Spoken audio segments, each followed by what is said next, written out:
নমস্কার, আপনারা দেখছেন ওঙ্কার বাংলা, সঙ্গে রয়েছে আমি সহেলি। আসি বিস্তারিত খবরে।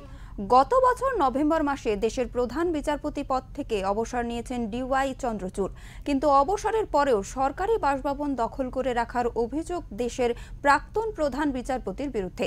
ইতিমধ্যে সেই বাংলো খালি করে দেওয়ার জন্য সুপ্রিম কোর্টের তরফে কেন্দ্র সরকারকে চিঠি লেখা হয়েছে।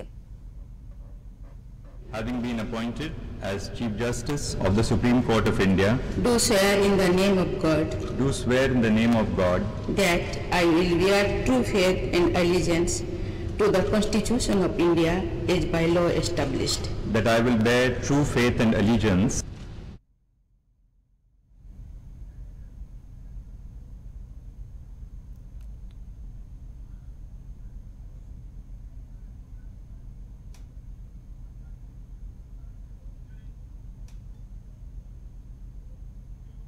উল্লেখ্য, বিচারপতি চন্দ্রচূড় 2022 সালের নভেম্বর থেকে 2024 সালের নভেম্বর পর্যন্ত ভারতের 50তম প্রধান বিচারপতি হিসেবে দায়িত্ব পালন করেছেন।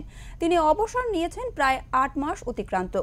অভিযোগ, তারপরেও বর্তমানে 5 কৃষ্ণ মেনন মার্গে টাইপ 8 বাংলোতে বসবাস করছেন তিনি। সরকারি নিয়ম অনুসারে একজন কর্মরত প্রধান বিচারপতি একটি টাইপ 8 বাংলো পান। অবসর গ্রহণের পরে তিনি টাইপ 7 বাংলোতে বিনা ভাড়ায় থাকতে পারেন, যদিও তার সময়সীমা মাত্র 6 মাস।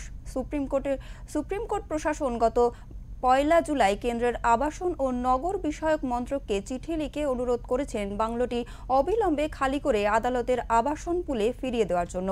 যদিও প্রাক্তন প্রধান বিচারপতি চন্দ্রচূড় জানিয়েছেন তিনি অতিরিক্ত সময় থাকতে চান না, পরিস্থিতির কারণে তিনি থাকতে বাধ্য হচ্ছেন। অন্য বাড়ি দেখা চলছে, তা ঠিক হয়ে গেলে তিনি চলে যাবেন বলেই জানিয়েছেন।